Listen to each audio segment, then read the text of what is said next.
The Kingdom of Cygnar. Ruler, Raelthorne. Government type, parliamentary monarchy. Capital, Caspia. Ethnic groups and approximate population, 3.4 million Caspians, 2.7 million Midlanders, 1.2 million Thurians, 400,000 Moredanes, 265,000 Gobbers, 242,000 Troken, 180,000 Rhine, 135,000 Bogren, 120,000 Rulefolk, 90,000 Orgren, 80,000 Todorans, 20,000 Idrians, 18,000 Cards, 14,000 Umbrians, 12,000 Scards, 1,000 Iosans, and 300 Nice. Languages: Cygnaran, primary, Lais, Ordic, Ruic, Cadoran, and Sulis. Climate: temperate in the north and central regions, moderate by prevailing southwestern winds, with more than half of the days overcast in the north. In the south, subtropical to tropical with frequent showers. Terrain: mostly rugged hills and mountains in the central regions, Wormwall. Mostly flat or generally sloping along the Black River to the east. High plains among the northwest and central banks in the Dragon's Tongue River. Swamps along much of the coastal lowlands in the south and southwest. Natural resources: coal, petroleum, mercury, natural gas, sulfur, tin, copper, limestone, iron ore, pyrite, salt, clay, chalk, quartz, and armable land. Introduction. The Kingdom of Cygnar is a land of contrast and division, might and vulnerability, from the very halls of power to the most remote of townships. The coastline stretches along the foreboding broken coasts, all the way north to the Dragon's Tongue River, and the interior bustles with mountains and dense forests, yet it boasts bustling centers of industry and scholarship, as well as swaths of untamed wilderness. The nation has long been a pioneer in engineering and scientific advancement, and as such, its army fields the most advanced mechanica in all of the Iron Kingdoms. It is a kingdom mightily proud of its historical achievements, while it is all too aware of its fragile nature.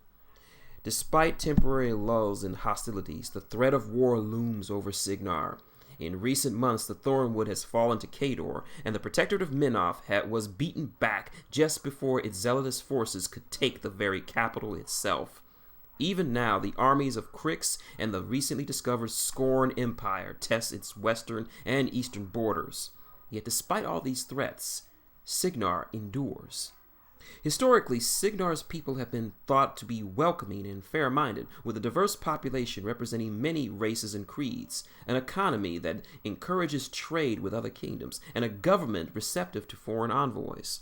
The largest Ruic population outside of Rule in the Iron Kingdoms resides within Cygnar, as does notable populations of Gobbers, Orgrens, and even Iosan elves. Several of the largest populations of Troken live within Cygnaran borders. This inclination towards open-mindedness has been challenged and sometimes shattered by internal strifes, including uprisings by Troken and a religious civil war. Today, there is no part of Cygnar free of troubles, whether from internal or external threats. Cygnarans live amid a perilous time, and the memory of recent terrors is still fresh in the minds of many. 14 years ago, a tyrant occupied the throne, a man who abused his authority to inflict a corrupt inquisition upon his subjects. While the despot was overthrown by his just brother, the good King Raelthorne, the strain of recent war has undermined confidence in his rule. Unrest stirs in the halls of the royal assembly, even as the defenders of the realm train and arm themselves against the inevitable resumption of war. History. As with the other Iron Kingdoms, Cygnar's history begins with the Corvus Treaties. But the roots of the kingdom stretch all the way back to the ancient times, when civilization was initially carved from the wildernesses by the first great Menite priest kings. Cygnar can rightfully claim its capital as the oldest enduring bastion of human civilization in western Immoren. Cilicia and Caspia. Most historians trace the roots of Cygnaran history to the founding of the hold of Cilicia in 2800 BR by the descendants of Cynat. This fortress was erected at the mouth of the Black River under the direction of the warrior priest Valent of Thrace, who united the formerly scattered Menites who had settled into this region after the time of the burning sky. That disaster had driven Menites from the first great city of Ichthyr, as the southern region became a desolate wasteland. The descendants of Cynat had slowly spread northward. Until Thrace, those dwelling near the Black River lived in desperate small villages, fending for themselves against the horrors descending from the Wormwall Mountains to the west. Valent brought them together to create his great hold and soon fostered a thriving city. His people multiplied in the safety he provided and spread into the nearest wildlands, taming them and establishing farms. At the limits of civilization, a great wall was eventually erected that would be called the Shield of Thrace. Even as the hold prospered, the savage tribes of the Mulgur were spreading and becoming very bold. Golovant was the first great priest king to arise after Valent, and it was his destiny to forge his people into a great army that would march forth against the Mulgur. The Mulgur themselves retaliated in kind and swept up as a great horde down from the mountains upon the shield itself, but Golovant proved his civilization would not fall so easily. The wall held, and the will of the Mulgur was broken. In the years that followed, Golovant marched into the mountains and drove out the savage tribes, who were never again united as a single people. Golovant's legacy was nearly undone after his death, when his rivals killed his son and fractured the unified peoples of the river valleys. It would fall to his grandson, Golovant III, to end this civil strife. Under his rule, Cilicia expanded and his walls rose even higher and stronger. These edifices he saw consecrated in the name of Menoth and deemed holy work would stand the test of time. Cilicia would eventually become the city of Caspia, forever known thereafter as the City of Walls. The Thousand Cities Era. While Caspia would become the greatest of the southern kingdoms, it was not alone. The dark kingdom of Mord came to power even before the first stones were laid for Cilicia. Mord would leave an indelible imprint on the southern lands, primarily as a vile enemy to those who inherited the region.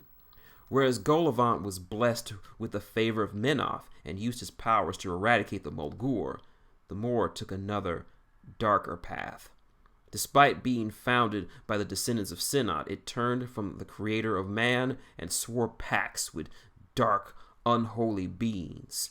Its people learned forbidden powers, and even the dead walked among them.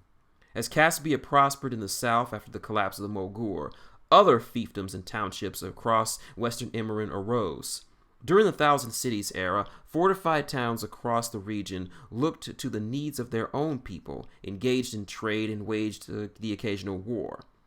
Whether for conquest or to settle their disputes, it was around 1850 BR that a confederation of fiefdoms north of Caspia entered into a loose alliance that became known as the Midar and later as the Midlands. Never united under a single king, these diverse communities nonetheless shared common interests and worked to secure their mutual defense, particularly against Mord. The conflicts between these two peoples would rage for hundreds of years as Mord sought to expand its power base into the south. Along the western shores emerged the kingdom of Thuria, which expanded its borders both through conquest and diplomacy to become a sea and land power to itself. A sophisticated people, the Thurians became noted for their oratory, debate, and grasp of philosophy, and did much to spread education and learning throughout the entirety of the land. They would eventually become into conflict with the Tudorans, farther to the north. That people proved to be superior in war, particularly at sea battles. Later in that era, the Tudorans subjugated the Thurians and eventually waged their own wars against the rising Cardic Empire, which dominated the frozen north. This era was marked by the rise of the twins, and it was shaped much by the rise of new philosophies as it was the spread of civilization. Though the ascensions of the twins Maro and Thamar resonated across western Immoren, they were felt nowhere so keenly as the lands of Caspia. The two were born in that particular city, and it was here that most of their great deeds took place. After Maro was given dominion over the city, the twins fell into intense strife, and Maro had banished his own sister. Years of rule changed the city irrevocably and provided the ideal leadership still held to this day. The final confrontation in the lives of the twins, a clash that would result in both of their deaths as subsequent ascensions, took place in Caspia after Thamar returned to battle her twin brother. While the Moran faith eventually spread across western Immoren, it actually began in Caspia and was preserved in the Divinium, a hidden monastery built in the mountains of the west of the city of walls. This secret church was vital to the survival of the cult of Maro in those early days, as the Mennonites waged a bitter war to eradicate this upstart faith. The teachings of the twins took deep root in Caspia and Thuria, which in later centuries would become centers for higher learning. The faith of Maro spread quickly through the Madar townships, which were intimately familiar with the face of evil through their periodic conflicts with Mord. Madaran accounts say Maro's guiding hand led to their victory over that depraved people in 1500 BR and ended their domination of the Thornwood. After the destruction of Mord, its scattered people became the Moraddanes, the last of the major peoples that would join Cygnar after the Corvus treaties. Moraddanes sadly still face prejudice for their legacy of their ancestry, and most take no pride in it. In the modern era, they have become more of a rustic but stalwart people of the northern woods, both familiar with and wary of the darkness beneath the earth. At the end of the Thousand Cities era, Caspia and Thuria enjoyed a golden age called the Clockwork Renaissance, with tremendous advancements in engineering, architecture, navigation, astronomy, and the arts. The center of the Church of Maro was moved from the Divinium to Caspia at the site of Maro's ascension. Great works of sacred architecture and sculpture were erected while steamships plied the rivers and coastal waters. The faiths of Maro and Menoth reached a reconciliation, allowing the priests and worshippers of these contentious religions to coexist. The Orgoth conquest. The full potential of the Clockwork Renaissance was never achieved, for it ended abruptly with the arrival of black ships on the western shores of the continent. The invaders struck first against the Cardic Empire in the north, but soon their thirst for war and bloodshed reached across western Immoren itself. In the following decades, additional black ships landed in Thuria and western Caspia, and the Thousand Cities were swallowed one by one. Only Caspia remained free, although at a bitter cost. The city's armies could barely defend its great walls, and its outer territories fell to the Orgoth. In the midst of a great siege, the invaders feigned an interest in seeking terms, a ruse that lured the high priests of both the Mennonite and Moran religions out to be captured and summarily executed. Even this did not break the Caspian will, and the city did not surrender. In the centuries that followed, the people of Caspia remained free, though the city's isolation forced them to go to extremes to support the city's diminishing population. The enslaved peoples of western Immoren became chattel to their new conquerors. Ancient divisions were long forgotten as whole populations were uprooted and enslaved. The Orgoth created a single province from the lands to the south of the Dragon's Tongue River and west of the Black River. From these lands, raw resources and thousands of slaves were sent back across the ocean, throwing the entire region into a long, dark age. For centuries, the Immoris lived under the lash. Their toil built lasting edifices and paved roads to connect Orgoth provinces, and the city of Corvus rose from the swamps by the labors of thousands. Slowly, the waterways began to move with commerce and industry, albeit under the watchful gaze of the region's hated masters. This era saw a tremendous decline in the faith of Menoth, whose priests could no longer make claims to absolute authority. there was a commiserate rise in the Church of Morrow, whose message of self-realization, patience, and benevolence struck a chord with the oppressed masses. Rebellion. All who dwell in modern Cygnar know in their bones the rebellion could never have happened without their ancestors. While all Immoren suffered under the tyrants, the seeds of rebellion began with those who would be united under the Cygnus. It is said Morrow foresaw the faiths of Immoren extinguished by the Orgoth, and in the face of this crisis, Thamar negotiated the gift of magic. Sorcerers began to be born amongst the Immoren, particularly in the Thurian region. Under the direction of Sebastian Kerwin, the first conspiracy of anarchists founded both the Anarchist Academia and the Circle of the Oath in the city of Cyril. The study of magic and alchemy was refined, and the foundations laid for centuries of arcane advancement, and, more importantly, the creation of weapons to arm the growing rebellion. The rebellion truly began in Farin in 1 AR as the Orgoth prepared to send 8,000 slaves across the waters of the Meridius. The early success of those first rebels ignited the Iron Fellowship, which drew its following from the peoples of Thuria, the Midlands, and Caspia. Though the Iron Fellowship itself was crushed, it set an example for those who followed, and thus the rebellion raged for 200 years across the continent. Thurian battle mages joined ragtag armies armed with the first primitive firearms.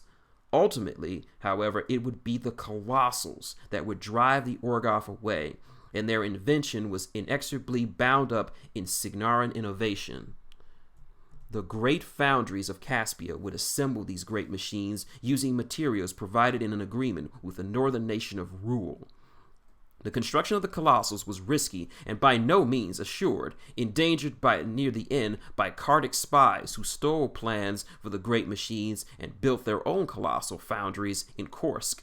These foundries were discovered by the Orgoth, who visited severe reprisals upon the people there. Fortunately, none of this prevented Caspia's Colossals from marching forth alongside southern armies to lay siege to and eventually obliterate the Orgoth's strongholds. The leaders who had coordinated the forces of the rebellion were known as the Council of Ten, and after years of fighting, their victory was well earned. In the aftermath of these battles, they met in the city of Corvus to lay down the terms by which the Iron Kingdoms would be established. Founding of Cygnar. The people of the south entered into the Corvus treaties in 203 AR from a position of strength, having won countless victories using the Colossals and battle mages who controlled them. This was fortunate, as the discussions about the borders of these nation kingdoms had become contentious.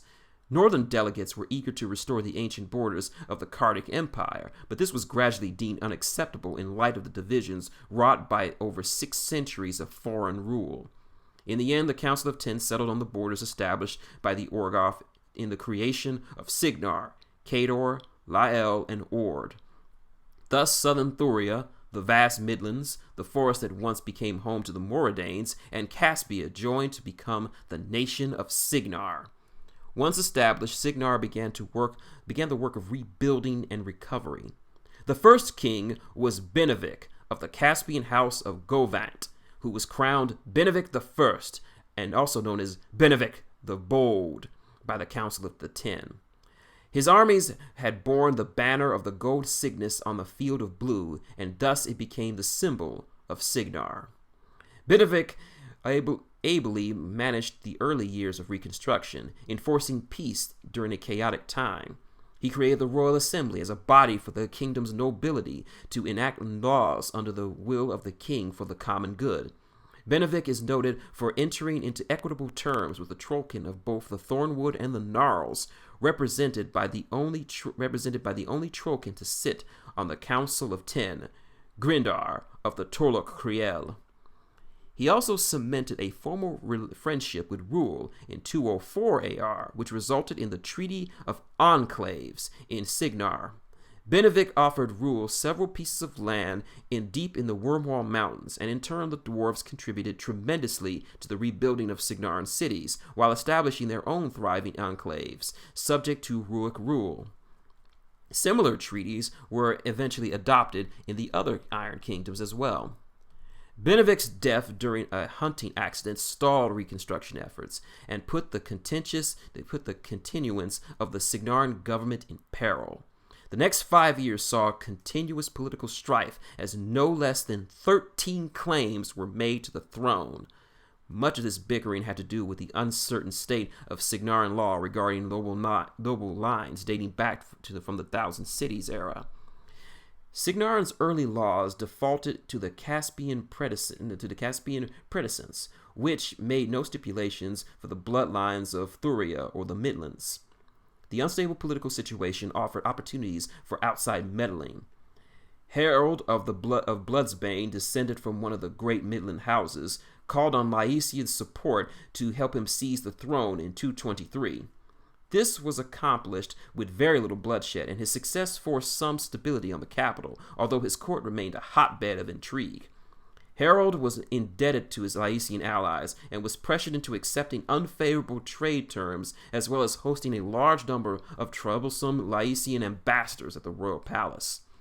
It was not just in the area of politics that the shine had rubbed off on the anticipated golden era after the rebellion. In 232, the stronghold of the Fraternal Order of Wizardry in Sorel was rocked by scandal. The secretive cabals in the cities had developed appetites for unwholesome power and had delved into matters better left unexplored. This left the prestigious Magnus Copernicum to renounce the order itself. Evading several assassination attempts to silence him, Copernicum and his closest supporters sought sanctuary in the Sanctium. They allied themselves with the Church of Morrow and founded the Order of Illumination, a group dedicated to hunting down those who practiced black magic. Just a year later, King Harold was assassinated, and within days, the Lycian king, Creven III, was also killed, likely both victims of the same conspiracy. The culprits were never identified, as the suspects were too many to name. With the support of the Royal Assembly, Benevik's illegitimate son came forward to succeed him. He adopted the name of his father and was thus crowned Benevik II, eventually earning the moniker Benevik the Fair for his thoughtful and just rule. He proved to be a proper heir to the Govant dynasty. Colossal Wars and the Trollkin Uprisings. After taking measures to rein in Cygnar's nobility, Benevik II faced the first stirrings of strife between the young Iron Kingdoms. This began with the rise of the Cadoran house, the Cadoran throne of Lavesh Sepeshis, who proved to be a vicious and ambitious tyrant. Early into his reign, Lavesh restored Cadoran industry and mining, not for the good of his people, whom he worked like slaves, but to simply arm for war. By 241, mages of the Fraternal Order of Wizardry managed to refine the cerebral matrix of the first true steamjack cortex, small enough to be set within a more moderately sized machine. This and other mechanical improvements resulted in the first laborjacks, steamjacks built for aiding in construction and the hauling of goods. Wealth flowed into the order as the demand for laborjacks outstripped production. In Cador, Lavesh feared Cygnar's arsenal of colossals. The Cadoran sovereign would not be satisfied until Cador had built its own colossals. Proclaiming himself the Lord of Old Corsica, a region ceded to Lael in the Corvus treaties, Lavesh stirred his nobles into action with a fresh outrage over post-rebellion injustices.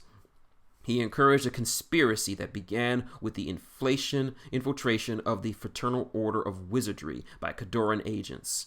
These anarchists stole a vast repository of lore, and upon returning to the motherland, earned positions and titles as the founders of the legendary Grey Lord's Covenant. This arcane aura became inexorably bound to the Cadoran army, providing the mechanical expertise to build modern factories for laborjack productions, and to improve the designs of the original colossals. Any potential Cygnaran response was forestalled by the Trocan uprisings that swept through the Gnarls and the Thornwood, beginning in 242. In the decades after Benedict I, many Cygnarans seeking lumber for reconstruction efforts had committed treaty violations. Trocan tempers flared, and they retaliated swiftly with violence. Ord experienced similar intrusions to its eastern and southern townships. This stretched across several years of difficult fighting in hostile terrain and eventually forced King Benedict II to order his colossals into the fray. With nothing to match them, Trocan died by the hundreds beneath the pulverizing blow of these machines. In 247, the Creels surrendered, ending what was now known as the First Trocan War. Cygnaran spies learned of the great Cadorian foundries built at the behest of Lavesh, and so Cygnaran colossals and the companies assigned to support them were stationed in the Thornwood. These became the Colossal Guard, a vigilant force whose existence was hoped might temper Cador's enthusiasm for war. But despite this, in 250, King Lavesh unleashed the might of his nation, including newly built machines, against both Ord and Lael. Cygnar could not stand idly by while its neighbors were crushed, so it sent armies to join Ord and Lael against the northern aggressor. This war took a tremendous toll on all nations involved and shattered the notions that there could be peace between the Iron Kingdoms. Cygnaran generals were appalled to see their colossals outfought and outmaneuvered by Cador's more modern machines. The great forges in Caspia were tasked with improving the work of previous generations, and soon new colossals took the field. The battles of this war ground on for years as each side pushed their resources, economies, and citizens to the breaking point. Benedict II was so intent on victory that he personally led his forces into the war, hoping to inspire him with his very presence.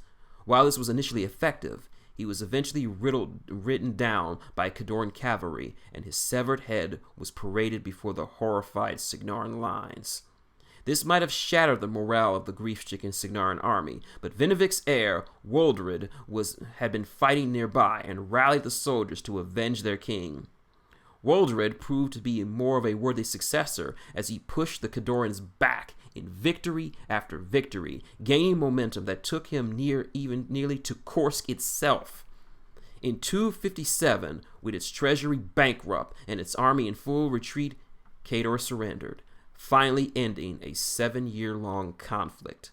King Lavesh lived on to oppress his people for another 15 years, but his aspirations had been quashed. The peace terms forced Cador to dismantle both its colossals and the factories used to build them. The war was nearly as costly for the victors as it was for the defeated, leaving Cygnar and Ord vulnerable. In the intervening years, the Trocan Creels had regained their strength, having remained as angry and resentful as ever. The Second Trocan War began in 262, and this time the Creels were better armed and organized and had learned lessons from past battles.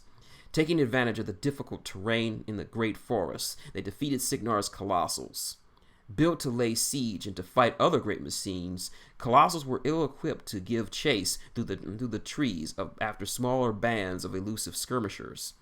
King Woldred ordered his generals to build weapons better suited for this type of war.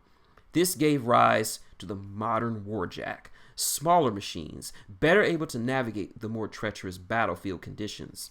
These warjacks stood against the Creels and gave Cygnar a clear tactical advantage in driving the Trocan back to their villages. When Woldred met with them at Hadria's Fens, however, he wisely perceived the Trocan had legitimate grievances. Ultimately, the king generously granted many concessions to the Creels and promised to help them rebuild their nation. Restoration. The end of the Colossal War and the onset of Woldred's long reign initiated a period of great prosperity and innovation known as the Restoration. The king was a tireless servant for the public good and earned the epitaph Woldred the Diligent. In addition to proving himself as a soldier on the battlefield and a broker of peace, Woldred was a learned man and oversaw many educational reforms. He commissioned projects to improve the infrastructure of both trade and defense. During his time on the throne, he laid the foundation for the nation, and all Cygnaran kings who came after him benefited from his work. The Colossal Guard was decommissioned in 286. That same year, Waldred implemented his last and most enduring legacy in Cygnaran law when he drafted the Accord by Hand Covenant. This law enabled Cygnaran kings to name a successor rather than heeding primogeniture. Waldred hoped this measure might spare Cygnar the vagrancies of uncertain dynasties, such that had proven ruinous in ancient Caspia. He had also wished to avoid the battles over claims to the throne that had disputed Cygnar in the years after the death of his grandfather, Benedict I. His accord included stipulations that the chosen successor must be a notable and acknowledged lineage, but it allowed for the descendants of certain houses of Midar and Thuria were as prodigious as the lines of Caspia. As had been the case since ancient times, succession had been witnessed and overseen by ranking priests of Menoth, who had the divine sanctions to bless the reign of kings. The grim years of Malagant. Regrettably, when Waldred died in 289, his own terms of succession could not be found, and he died without issue. Ranking Menite priests insisted that Waldred's terms had indeed been drafted and feared that they had been stolen. This seemed to be confirmed when Waldred's nephew Malagant stormed the palace and seized the throne. A brutal tyrant, Malagant silenced all who spoke against him, executing dozens of ranking nobles and gaining a stranglehold over the royal assembly itself. This bloody beginning worsened when public outcry shook Malagant's hold of the throne. The king entered into an alliance with the Church of Morrow, which had been growing strong during the years of the rebellion. By then, Cygnar's population had become overwhelmingly Morrowian, and many thought it unseemly that the Menite priesthood retained its traditional grasp of the government. Endorsing Malagant brought the Church of Morrow into the political realm as never before. This also served to pacify many of the kingdom's citizens and nobility. Then Malagant turned on the Caspian temple of Menoth. Against the advice of his Moran allies, he accused the temple's priests of high treason and had them arrested, tried, and executed.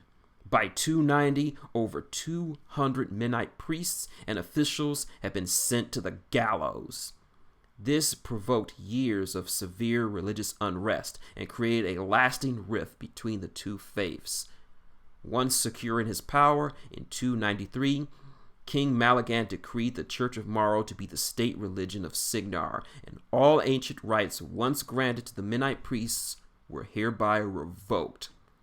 Dozens of temples in the western city were desecrated, and several were set ablaze.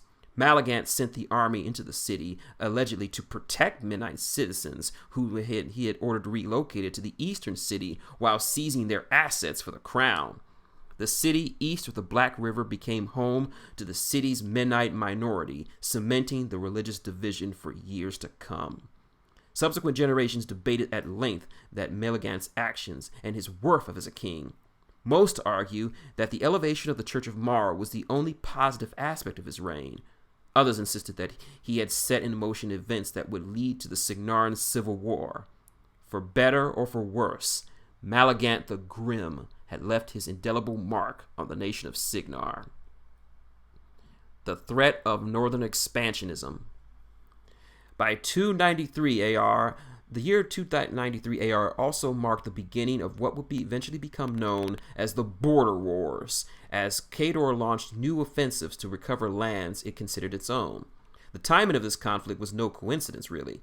Cador's new queen, Sherez, sought to exploit Cygnar's religious struggles. She manipulated a large tribe of savages living into the North Thornwood called the Thrawn, hoping to use them to seize a portion of the northern forests. Her aim was to cut off the Black River, and by doing so, interfere with Cygnar's ability to come to Lael's aid. The involvement of the Thrawn alarmed the Cygnarans sufficiently to set aside their religious differences. The Thrawn were reputed to be cannibals and cultists devoted to the devourer worm. a devoted people descended from the ancient Mulgur. King Malagant capitalized on this reputation, as well as rumors of that Queen Sherez was a Thamorite sorceress, by describing their struggle as one of good versus evil, of civilization versus the worm. The Church of Morrow aided defenders and priests to the battles along the wild northern border. Not to be outdone, the realm's beleaguered Menite community sent warriors as well, eager to both prove their patriotism and to battle against the worshippers of the worm. Ultimately, the war in the Thornwood proved inconclusive, and the sovereigns of both nations ended their reigns under mysterious and possibly supernatural circumstances. Queen Sherez vanished in 295, and no corpse was ever found to inter into the royal tombs.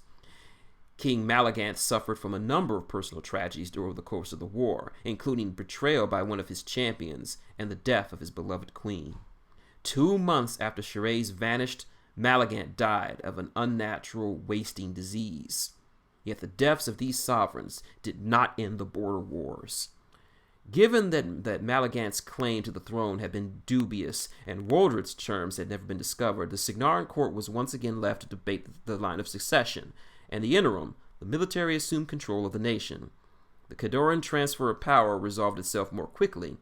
Though too young to rule, the child queen Anya Vanar V, daughter of Sherez, inherited the throne. Power thus fell to Lord Regent Velibor, who swore to serve in her stead until her majority. Seeing the weakness of the Cygnaran position and firmly believing that the destiny of his nation, Velibor launched the first expansion war. Rather than confronting Cygnar directly, Velibor moved against Ord with great success despite the heroic efforts of the Auric army. Ord sent envoys to ask for Cygnar's help, but the nation and his people were weary of war and proffered only tokens of military support. Seeing little and forthcoming to his enemies, Velibor sent a second, smaller army to western Lael. Neither Ord nor Lael were capable of matching the might of the Cadoran armies. Even divided, the northern forces were well equipped and backed by a steady supply of formidable warjacks. Lael and Ord had their own machines as well as Starwood soldiers, but these nations lacked Cador's military advances, and their soldiers were thusly poorly equipped. Lael's army supplemented their numbers with mercenaries and untrained levies, while Ord soldiers were chronically short on essential supplies. Thus, Cador managed to seize lands from both nations. In 301, the Auric king Avor Cathor I was killed in the Battle of the Broken Sword. A year later, the Northmen seized the port city of Radavoll, considered their greatest victory in the war. With an uprising of dozens of barbaric tribes from the northern mountains, events soon turned against Cador. In what seemed to be a masterful stroke of guile, the shrewd Lord Velibor turned potential disaster into opportunity by convincing these tribes to sack Ord. What he did not anticipate was the involvement of savage forces would have unforeseen circumstances for him, just as it had been for the previous queen. The Orc defenders at Midfast proved their mettle against far superior numbers. Leading them was a humble captain by the name of Marcus Garza, a devout Morian who rose to the occasion to become a hero of the age. After a long and brutal siege, Marcus is credited with single-handedly halting the barbarian horde outside Midfast by challenging its numerous chieftains to consecutive duels. While this gambit ultimately claimed his life, he ascended after his death to become a blessed servant of Morrow. The sight of this miracle prompted the surrender and conversion of many of the gathered barbarians and resulted in the withdrawal of the Cadoran army, as their pious senior officer had no stomach for fighting against those who had the favor of the prophet himself. But this did not end the border war, but it was a turning point in Cador's fortunes. The long conflict had become unpopular in Kursk, a sentiment that only increased as the war's efforts ground to a halt. Velibor, once the hero of the capital, became utterly despised. After more than 12 years without a sovereign, the Royal Assembly in Cygnar finally crowned Juliana, cousin of King Malagant and niece of King Woldred, who would become known as the Maiden Queen. She sent armies in support of both Ord and Lael, providing a fresh infusion of warjacks and new soldiers. A cagey ruler, she sent soldiers to battle with tactical precision, careful to reserve Cygnar's strength. She saw to the defenses of the borders and established strong supply lines. The war would drag on for several more years, but Cygnar weathered it well. In Cador, Queen Anya Vanar V reached her majority in 307, but it took some years before she escaped the sheltered environment Lord Velibor had crafted. By 313, she realized her regent and his military advisors had utterly bankrupted the Cadoran treasury and had brought the nation nearly to ruin. She ousted Velibor and ended the war, entering into peace negotiations with Queen Juliana. In later centuries, some would criticize Juliana for not pressing the advantage and gaining better terms in the peace treaty. As it was, however, Cador retained most of the lands it had seized from Ord, although it returned Lael's western holdings. Ralavo, now called Vladivar, would eventually become the home of the Cadoran fleet. The end of the border wars marked the beginning of a formal alliance between Cygnar and Lael. The same offer of alliance was made to King Avalor Cathor II of Ord, but he declined, reluctant to bind his fate to another nation despite clear evidence that Ord could not endure against the Northmen alone. The death of the well-loved Queen Juliana to illness a year later prompted a great mourning across the nation. This was the end of the diminished house of Golvant. In her last days, Juliana named her successor, the Archduke of Westshore, who was crowned Bolton I. King Bolton's reign was less remembered for his actions than for his peculiar end. Although he did serve well, he did not interfere with the work of the Royal Assembly in peaceful governing of the nation after the long wars, and he continued the work began by Juliana to reinforce Cygnar's borders, including setting aside treasury funds for massive fortresses to be built at the northern extremes of the Thornwood in the region once contested by Queen Sherez. Northgard would be completed in 326, but King Bolton would not witness its final glory. Eager to add to the maps of the continent, King Bolton organized an expedition to explore the Bloodstone Marshes. He ventured into the eastern wastes in 325 with a full regiment of soldiers and supplies. Soon, all contact with the king was lost, and rangers sent along the trail of his expedition could find no trace of him. By ancient custom, the Royal Assembly would rule in the missing king's place for 4 more years before declaring him legally dead, but it was generally thought he perished among the desert sands. 3 years into the waiting period, in 328, Bolton unexpectedly returned alone, his body emaciated, his clothes in rags, and his mind completely gone. He was deemed unfit to rule and placed in private care until the end of his days. What transpired in those years and how the king survived are completely unknown.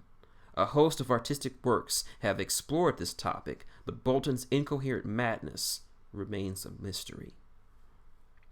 The Quiet Century. History refers to this next period as the Quiet Century. This was a time unmarred by major wars that saw a number of advancements across western Immoren, yet those who lived then know that they were not free from conflict or tension, particularly in Cygnar. Religious strife between Moreans and Menites escalated during these years, as did the constant political intrigue and countless proxy conflicts settled by mercenaries and small covert agencies. Mercenary companies experienced a resurgence of fortune not seen since the Thousand Cities era. When King Bolton I traveled into the Bloodstone Marshes, he left an accord that named his successor as Fergus of King's Vane, Earl of the Southern Midlands. Fergus I was crowned in 329 when Bolton was declared unfit to rule. His reign was politically unremarkable, though he is noted for his temper and his passions. Having a romanticized notion of warfare, he invested in military advancements, and under his rule, the first warcaster armor was developed. The king had no technological or arcane expertise, but he opened his treasury to all who did. Fergus ruled for 17 years, but during this latter portion of his reign, he became increasingly contentious, earning the epitaph Fergus the Fervid. In 346, he lost his temper in an argument with Edgar Gately, Duke of Southpoint, going so far as to challenge the Duke's courage and casting aspirations on the fidelity of his wife. Gately demanded satisfaction and challenged the king to a duel, which he accepted personally rather than choosing a champion to fight in his stead. The next morning, the sovereign fell in combat. The wound festered, and King Fergus I died after suffering several days in agony. Duke Gately was judged to have acted honorably, but laws were passed against challenging the sovereign to prevent such duels in the future. Fergus's term of succession returned the throne to the grandson of Bolton I, crowned Bolton III in deference to his father, who had been born with the same name despite having never sat as king of Cygnar. Bolton III ruled the nation for an unprecedented 44 years. His main achievement, aside from keeping the peace for over 4 decades, was organizing a secret group called the Midnight Chamber. This cabal began to recruit and train former criminals for intelligence gathering. The network would infiltrate the Cadoran government and industry as well as the courts of both Lyell and Ord. Eventually, Bolton's agents would even keep watch on his own nobles. The existence of this network came to light late in Bolton's reign, following the arrest of a key agent on a charge of murder. While the extent of the organization never came to the public's attention, the resulting scandal curtailed the king's powers for his remaining days and set Cygnaran intelligence gathering efforts back for decades. Bolton III died of old age in 391, and the crown passed to his son, Fenwick, who was himself already advanced in years. King Fenwick was deemed one of Cygnar's least impressive kings, albeit one who suffered no great tragedies or misfortunes. The 15 years of his reign were noted for a strong and domineering royal assembly that bullied the king into various concessions. Fenwick's only impressive decision was having the foresight to overlook his Westeral elder son and name Earl Hector Sunbright III of the Western Midlands as his heir instead. After his crowning in 406, King Hector III would go on to earn the epitaph Hector the Golden. The realm saw prosperity under his able rule, with laws enacted to encourage the growth of industry. Hector was most remembered for his extensive reforms in the Cygnar military, which had previously been mired in feudal traditions. Whereas the quality of armed forces had previously varied wildly from region to region, depending on the largesse of the local nobles to outfit their retainers. Once King Hector created codes imposing standardization, he created a truly professional standing army. At his command, the Sunbright Strategic Academy was built in Caspia for the education of Cygnaran military officers. His reforms also included an overhaul of commissioned ranks and pay, including a clearer chain of command overseen by a war master general to coordinate the often contentious generals. He further implemented laws to prevent specific distinctions between nobility and military authority, necessary due to the extent by which noblemen occupied the higher ranks of the military. He also imposed strict limits on the scope of the private armies serving in the nobility. The Strategic Academy would prove to be his greatest legacy, but King Hector is best remembered for having helped bring the nation, and particularly the army, into the modern era. His death came unexpectedly in 426 when he was visiting the fortress of Northgard to review troops. In what is considered one of the luckiest shots in history, a Cadoran sniper, hundreds of yards away in a watchtower, fired on the Cygnaran king and struck him in the head, killing him instantly. This created a considerable uproar between the two nations, which were not at war at the time. King Iana Gordretes IV of Cador disavowed the actions of the sniper, who was promptly arrested and executed. The Sunbright family was not lacking for heirs, as Hector had sired a number of healthy children, but he had wished his family to resume control their ancestral earldom instead. His accord named as his successor Godwin Blackwood, a stern Thurian general who served him as a military advisor. Some in the royal assembly insisted that the Blackwood family, inheritors of a small barony, were not esteemed enough to qualify for the throne per the conditions of Waldred's covenant. These objections were overruled after the Sanctum scholars found evidence of a Blackwood ancestor who ruled Thuria in the decades before the ill-fated war with Todor.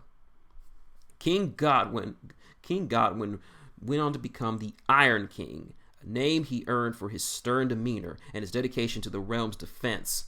It was Godwin's initiative that transformed Highgate from a lone watchtower to a major western port. In fact, the king spent considerable time in the southwest. He saw Crix as a menace too long ignored, and he charged his army and fleet garrisoned in this region with clearing the nearest islands of the unholy threats. He personally led several expeditions and was sadly killed in 442 when investigating the Morvona Island. As King Godwin had few friends in the court and was unloved by his people, his death was not widely mourned. Still, his reign saw several military improvements, including the development of the first arcanic relays, precursors to the modern Arcnode. King Godwin passed the throne to Archduke Winter Raelthorne of Caspia, who was reluctant to shoulder the responsibility. King Winter I was deemed a thoughtful and sober king. Finding the treasury sorely strained from his predecessor's endeavors, he worked to rectify the king's finances. This included imposing several unpopular taxes that impacted wealthy merchants in Mercier, Cyril, Corvus, and Farin, as well as powerful groups like the Order of the Golden Crucible and the Fraternal Order of Wizardry. Few tears were shed amongst these groups when King Winter I died of a wasting illness in 456. The throne was passed to King Hector Sunbright IV, who ruled only for 9 short years before being killed in 465 AR in a munitions incident while aboard the flagship of the Northern Fleet. His successor, Fergus II, would have an even more abbreviated reign. He was assassinated by an unknown assailant in 472 after just 7 years on the throne. The period of transition between two kings brought an end the long era of tense peace as war erupted between Cador and Ord in the north. The second expansion war began in 464 after disputes about piracy escalated into full-out hostilities between the navies of both powers. This war saw some of the greatest naval confrontations in the history of Western Immoren. After one of the largest clashes, Cador landed an invasion fleet on Org's shores near Corbin, using ships to bypass Org's formidable northern defenses. Immediately after being crowned, King Fergus II declared he could not let this threat to regional stability go unanswered. Though Cygnar was allied to the Ord, he directed the northern fleet to lend its support and send troops to land north to defend Berwick, Ord's largest port. After 2 years of bitter fighting, the uncertain supply lines got the better of the Cadorans, and it became clear that they were overtaxed. Cygnar withdrew from the conflict in 467, although the war dragged on for another year. Once more, Cygnar had proven willing to defend the southern kingdoms, although Ord gave no thanks for the sacrifices made by those who had come to their aid. King Mikhail of Cador died just weeks before the end of the war, and some believe it was his embittered agents who plotted and carried out the assassination of King Fergus II in 472. The Sigaran Civil War. In 472, King Bolton V was crowned. While he and his contemporaries were aware of a rising tide of animosity towards them among the kingdom's Mennite minority, no one would have guessed the lengths by which the Mennites would go. Until this time, it felt the priesthood of that ancient religion had largely lost its power and influence. This changed when Vicegoth Sulan of Eastern Caspia declared himself hierarch in 475 and called upon Mennites from across the nation to flock to the temples of the holy city. Sulan was a leader of such that not had been seen amongst the Mennites for centuries. As a man who could unite the faithful, his message struck a chord with the Mennite masses. He spoke of the moral degradation of the Moran nations and how the Creator's people had been stripped of their ancient place in the natural order. He preached the most incendiary passages of the canon of true law, including those reinforcing the authority of the priest caste to govern the faithful and to legitimize kings. First, hundreds and then thousands of pilgrims made their way to Caspia. Initially, the Cygnar government was lenient despite the disruption of these adherents caused the capital. The Church of Morrow advised King Bolton not to interfere. A devout Morrowian, the king did as was suggested, although his nobles in the city watch became increasingly alarmed as the population of the eastern city swelled. Matters took a dramatic turn in 482 when Hierarch Sulan and his followers seized control of the city east of the Black River and forced out anyone who did not share their faith. Not realizing the extent of the situation, the Caspian Watch resisted and sought to disperse the armed pilgrims. This prompted a frenzied revolt as Mennites rose up and fought back, killing dozens of guardsmen and forcing the rest to flee. The army moved in to support the Watch. Thus began the Sigaran Civil War, a bitter struggle that would consume Caspia and spill out into the surrounding countryside for the next 2 years. Hierarch Sulan and his fanatical zealots proved to be implacable, and strengthened by their fate, fought with conviction even when facing trained soldiers possessing far superior armament. At the docks and other districts of Caspia were set ablaze. The fighting grew so fierce that the Church of Morrow dispatched the Sanctium's military might to fight alongside the Cygnaran soldiers. Word of this spread beyond Cygnar's borders, prompting indignation and protests in other Mennite communities abroad. Hierarch Sulan led a great push towards the heart of the Caspian capital, but was eventually struck down by his defenders. His death dealt a tremendous blow to the morale of the Mennites, costing them their will to fight. This opened the door for peace, and delegates were sent to meet with the remaining leaders. High Prelate Sinvan of the Church of Morrow's treasury spoke for King Bolton and met with Sulan's successor, Vicegoth Ozel. After protracted discussions, both agreed peace was preferable, given the Mennites that were ceded the right to control their future destiny and to create a society rooted in the canon of the true law. The year 484 brought the founding of the Protectorate of Menoth, and the Mennites agreed to cease hostilities on several conditions. First, they would retain eastern Caspia, which would be renamed Sul in honor of Hierarch Sulan. Second, they would be allowed to govern themselves as a theocracy, albeit still subject to Sindarin taxes. Third, they agreed to raise no standing army and maintain only those forces required for defense and the protection of their ancient temples. And finally, in addition to Sul, the Mennites were given permission to settle and populate the region east of the Black River. While this peace was not to last forever, it did hold for many decades, and High Prelate Sivan was remembered afterwards as a great pacifier. She ascended to join Morrow's divine servants in 500, and has since been prayed to by many seeking honest dealings, as well as those negotiating for ends of strife. Meanwhile, the Protectorate of Menoth expanded to the east and waged wars of conversion among the native Idrian tribes. The First Thornwood War. For the king who had resolved the Sigaran Civil War, it seemed a trivial matter to quash a small-armed revolt in the Mansgrove province in 489. King Bolton V personally went to bring his quarreling barons back in line. Unfortunately, as he rode onto the battlefield to confront these rebellion families, his horse was shot in the flank and reared up, throwing the king to the ground and then collapsing on top of him. The fighting came to an immediate halt, but not soon enough to save the king. With his demise, the crown passed to his lawful adopted son, who became King Gregor Malfast. Malfast quickly proved to be one of Cygnar's strongest kings, his reign eventually compared to that of Woldred the Diligent.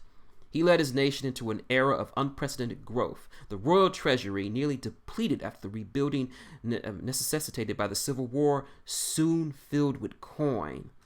On the advice of one of his closest advisors, the young Archduke Ventor Raelthorne II, Malfast reinvested much of this wealth into the nation, including expansion of the Cygnar armory, as well as encouraging mechanical innovation in other cities abroad. Many of the measures implemented by Malfast had been credited to the influence of Ventor II, who became a prominent leader in the Royal Assembly and was named War Master General of the army.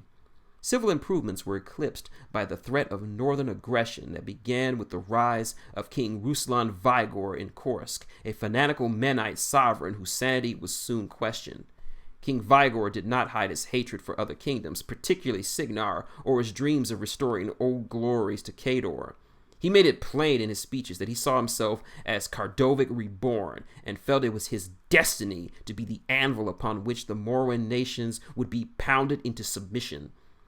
He implemented numerous improvements to the Cadoran military, modernized its structure, increasing conscriptions and training, and ordering warjack productions on a scale never before attempted.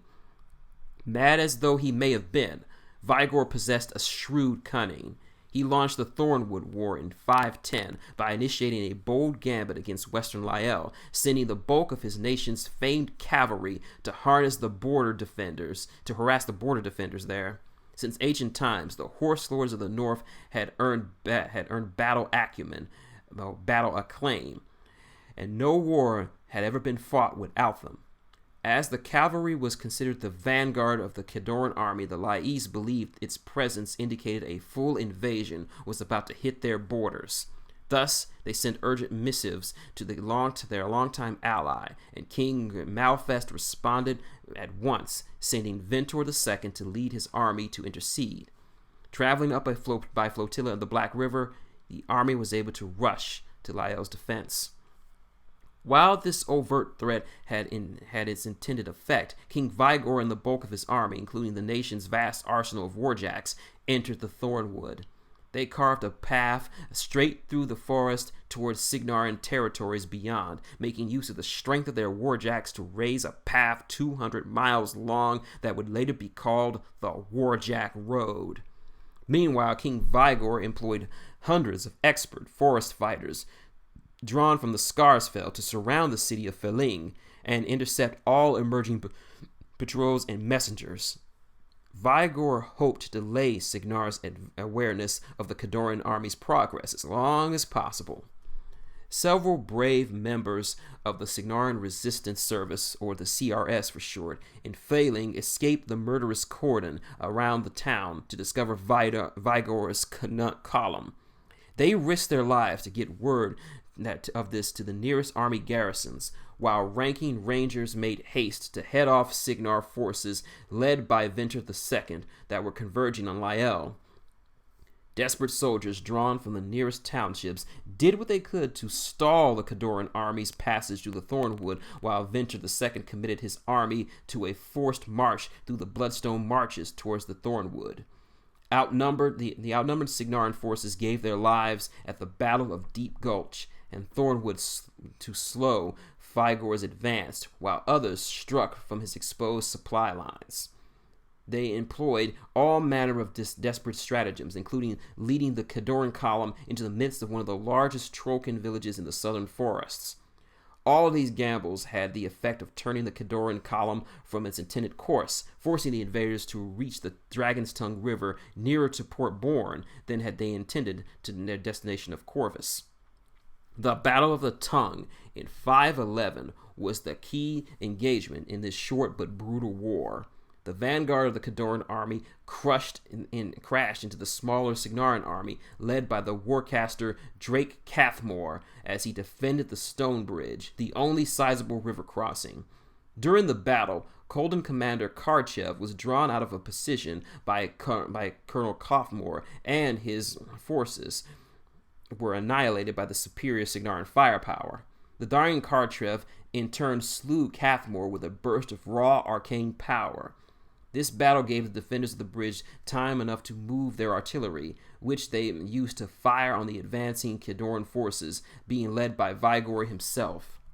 The bridge held long enough for Ventor and the remaining main army to reach the engagement and strike the Cadoran column from the rear. Ventor led the Cygnar in charge, and in the end, the Cadoran king Vigor fell to Ventor's blade, which was their name after Kingslayer. This earned Cygnar a hard-won victory, and the Cadorans retreated back along the Warjack road. The senior Cadoran officers sued for peace and finished their withdrawal in shame, burying the body of their fallen king. The Raelthorne dynasty. A few short years later, King Malfest fell ill, and from his deathbed drafted the terms of his succession. His choice was no surprise to those who knew him. He named Ventor Raelthorne II the next king of Cygnar. In 515, Ventor II was crowned. Already a hero of the Thornwood War and held in high esteem by the royal assembly, the new king was warmly welcomed. Ventor II ruled for 23 years with the same prudent hand that he had used to manage the kingdom from Malfest. As his mind seldom moved from matters of state, he earned the epitaph the Stone-Faced King. He made a number of lasting reforms to the Cygnaran army, the first to do so since Hector the Golden. This included the division of the army into 4 distinct bodies, the 1st, 2nd, 3rd, and 4th armies. Ventor survived 2 assassination attempts, prompting him to broaden a secret network of spies and informants answering to him alone. He earned a reputation as an opponent of unregarded sorcery and as someone who was suspicious of leaders who relied on religious sentiment over rationality. In his letters, he expressed hard criticism of the choices by previous kings such as Malagant and Bolton IV, who had felt allowed the Church of Morrow too much sway.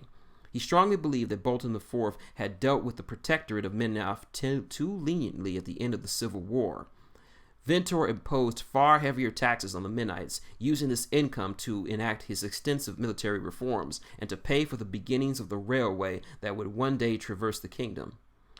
The crown was then passed in 539 to his son, Ventor Raelthorne III, who continued the work of his father but established his own distinct style of leadership over the 33 years of his rule.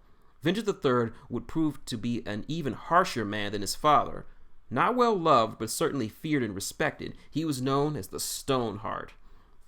Ventor III imposed burdensome taxes on his nobles, which he used to bolster the navy to secure the western sea lanes and make them safer from piracy. He developed an adversarial relationship with the bureaucrats who surrounded him, and instead insisted there was no one on the royal assembly worthy of his trust.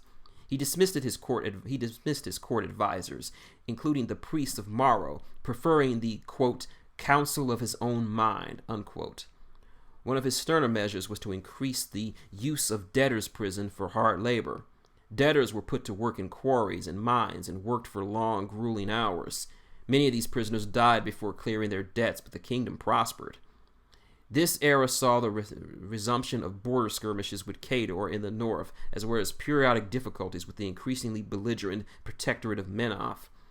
Most of these conflicts were small in scope, and none of them escalated into full-out hostility.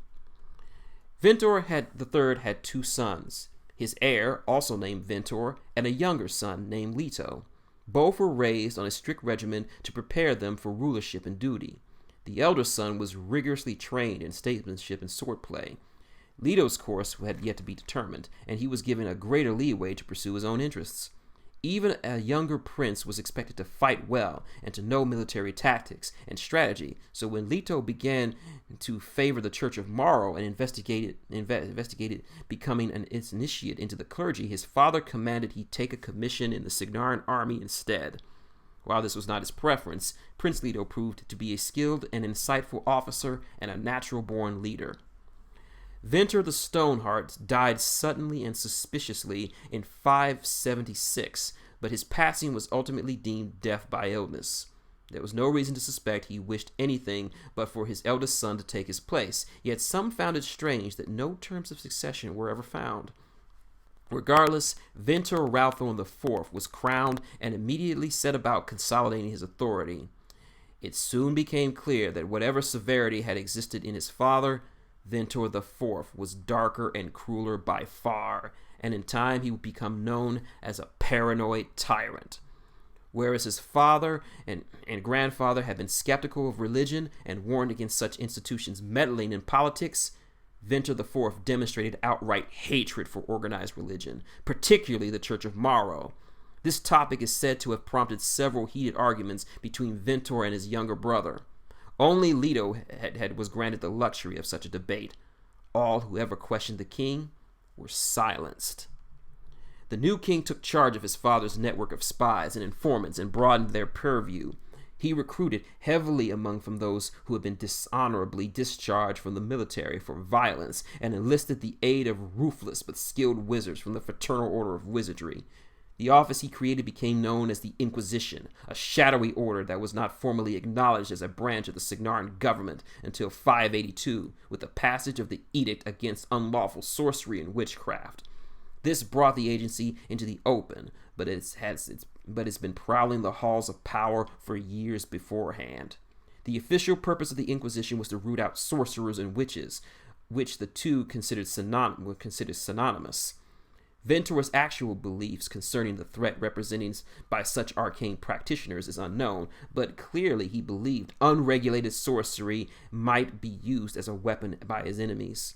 The Church of Morrow protested that the Order of Illumination was already tasked with such investigations, but King Ventor denied their mandate and insisted enforcement of the laws as a matter of the state for the state alone.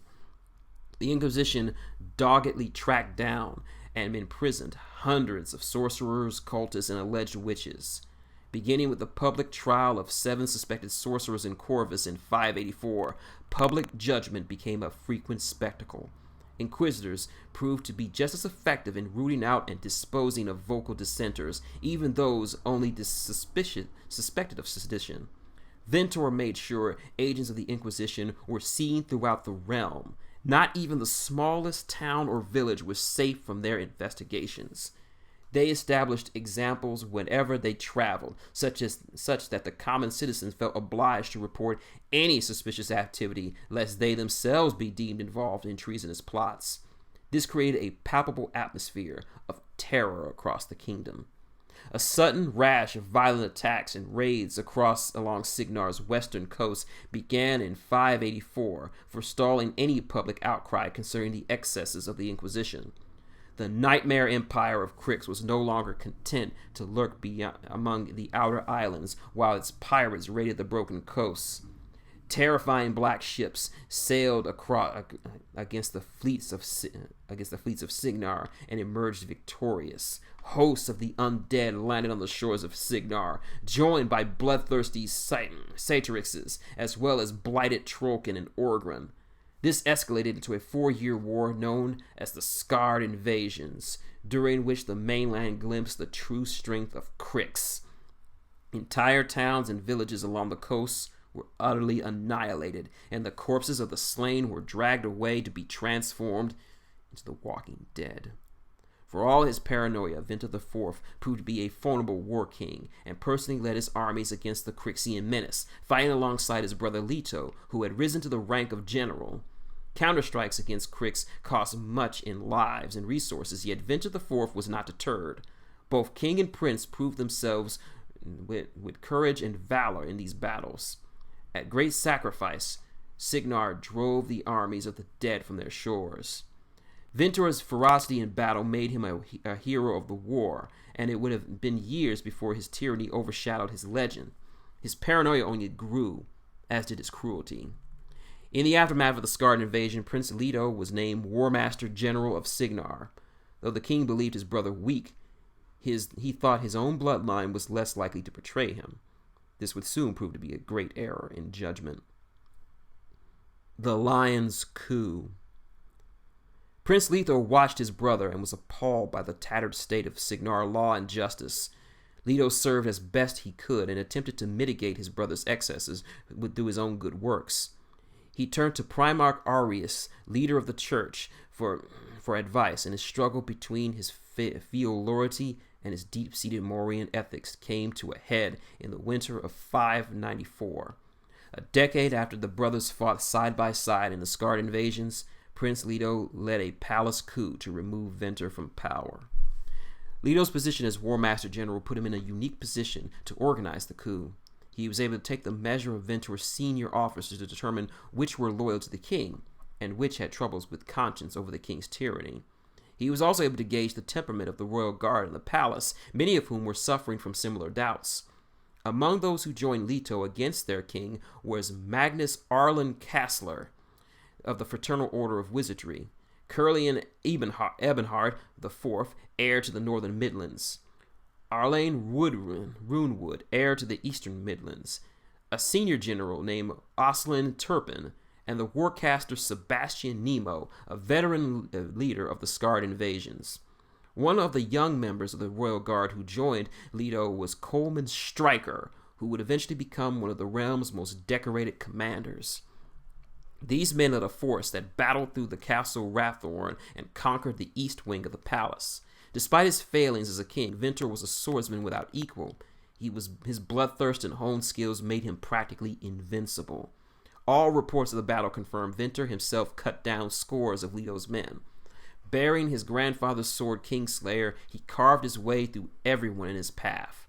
Ultimately, he stood alone, his own forces defeated, surrounded by the corpses of those who stood against him. He refused entreaties to surrender, and Leto was forced to confront him directly. Though an esteemed general and an accomplished bladesman in his own right, Leto could not match his brother in his skill. After a short, brutal duel, Ventor dealt Leto what seemed to be a mortal wound. Yet, in that next moment, Primarch Aurelius stood beside Leto, and the prince's wounds was whole. Ventor lay dazed, knocked to the marble floor. The king's sword was lifted from his numb fingers, and he was taken to the dungeons. This outcome of the battle has been interpreted as an act of divine intervention by Morrow himself, who stood by Prince Leto to preserve both Cygnar and the church. Almost immediately after Venter was hurled into a cell, his supporters began to move. Operatives of the Inquisition took hostage Lady Dane Caswell, Leto's wife, and used her as leverage to get Ventor's release and the return of his familial sword. Leto consented, hoping to buy time to act. Instead of honoring his word, however, Ventor retreated to the upper reaches of the palace, seized an experimental airship stationed there, and escaped to where none could follow. He rose beyond the reach of his pursuers, but fell mercy to the whims of the wind and drifted east over the arid and desolate Bloodstone marshes. Sadly, Dane Cresswell was never seen again. The grief-stricken Leto was crowned king in a solemn ceremony before the royal assembly. That same assembly later conducted a trial for Venter IV in absentia, stripping him of his titles for his crimes and reaffirming Leto as the rightful heir to Venter III. In the years that followed, there was considerable work hunting down those remaining agents of the Inquisition and all those who had committed crimes in the former king's name. Ventor's supporters, innocent of the most of the fiendish crimes, were offered amnesty. This offer was extended to many military officers found guilty of nothing more than obeying their king. Despite all the measures taken to root them out, remnants of the Inquisition and other still loyals to the ex-king and tyrant fester in Cygnar, both in hiding and in positions of trust and responsibility. Leto's Golden Decade. King Leto Raelthorne proved true to his word.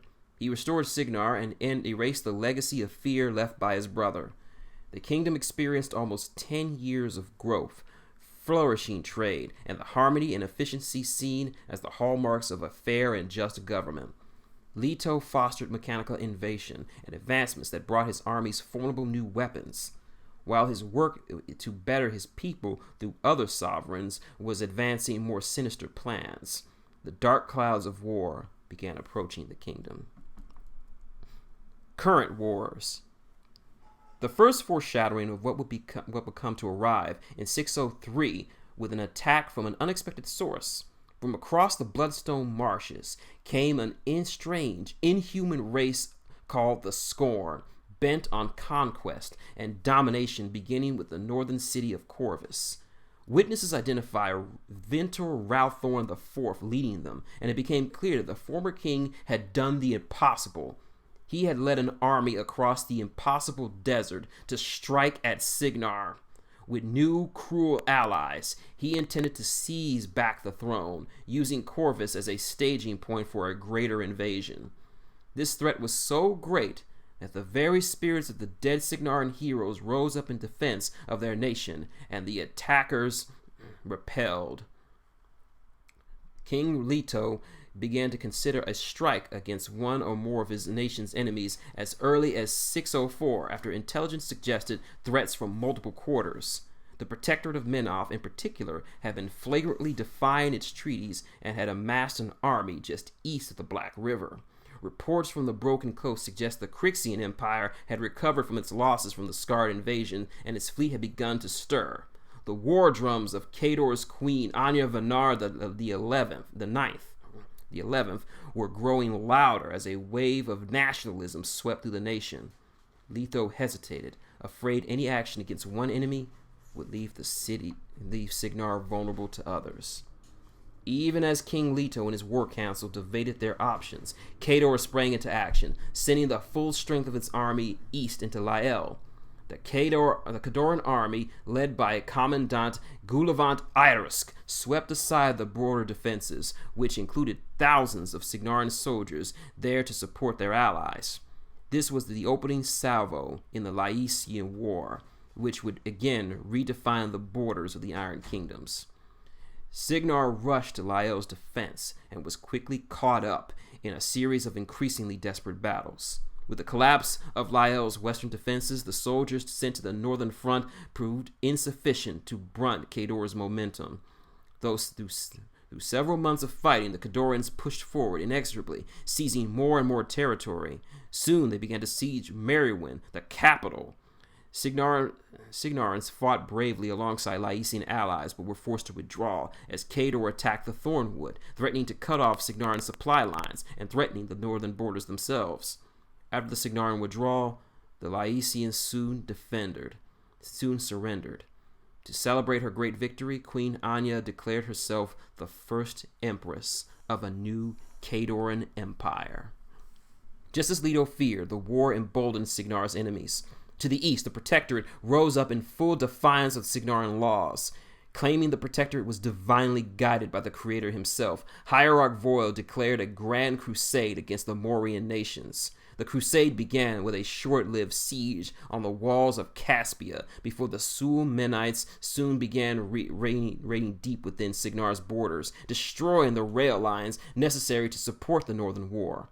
In the wake of the wars gripping western Immoren, Crixian forces picked clean the fields of battle like carrion birds, fattening themselves up on carnage. The Cygnaran Reconnaissance Service analyzed the cause behind the Crixian presence so deep in the mainland and determined that previously inexhaustible fleet movements and attacks during the Scarred invasions might have been intended to occupy the Cygnaran fleet, while Crix secretly landed forces elsewhere, and that these had penetrated the interior to establish hidden bases in the mainland. Cygnar had no choice but to wage war simultaneously in the north and the south. Only the careful planning of previous kings and Cygnaran's tremendous wartime reserves prevented an immediate disaster. Thanks to the foresight of Ventor II, Cygnar's four armies were prepared to fight on separate fronts, and the vital railways served as to hasten the movements of supplies, so long as the rails could be protected from saboteurs. Lord Commander Coleman Stryker was given special authority by King Leto to root out potential Menite insurgents hiding within the kingdom's own communities. He set up a number of former inquisitors on the trail of the Menites who had gathered into the barges and sent in to be imprisoned at Bloodshore Island. Several dramatic reversals occurred during the Caspia-Sul War that erupted. First, Cygnaran forces led by Lord Commander Coleman Stryker breached the walls of Sul and initiated an invasion of the city, forcing the Sul Menites to rally in defense of their most sacred of holy sites. Religious favor gave the enemy desperate strength, and a bitter year of street fighting followed. With Cygnar's army unable to seize a quick victory, the Menites regrouped and repelled them. The situation then became dire when Cygnar's second army was forced to make a hasty retreat back to Caspia. The aftermath saw Caspia invaded by an army led by hierarch Voil. King Leto himself took up his blade to fight and was nearly slain. In the end, Lord Stryker, barely recovered from his injuries sustained earlier in the war, halted the hierarch's advance.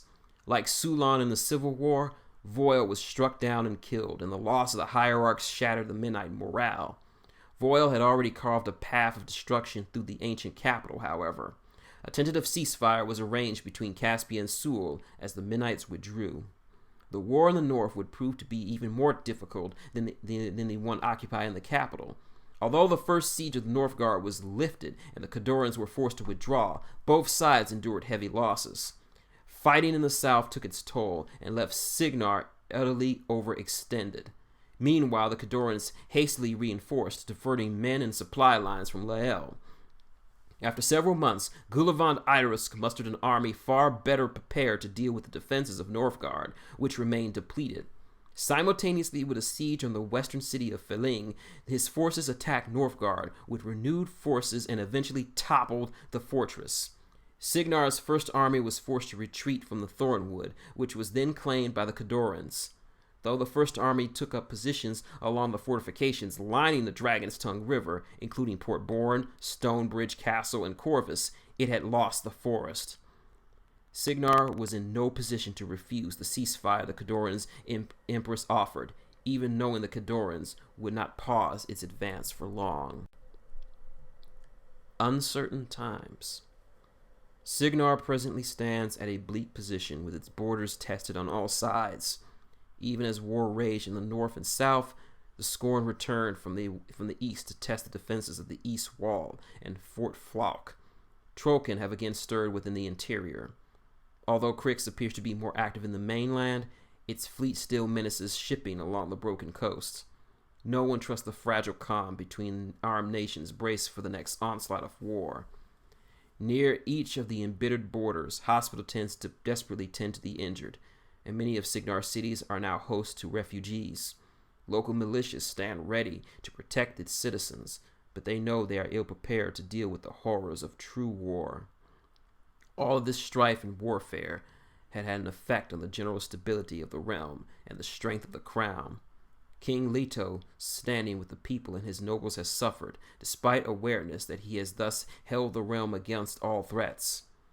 The loss of the Thornwood and the attack inside Caspia suggest the kingdom's defense is crumbling. In dark taverns, and particularly among the nobles of the north, the name Ventor IV is whispered again. Some wonder if the nation might have fared better under the elder brother. It is an uncertain and dangerous time for Cygnar.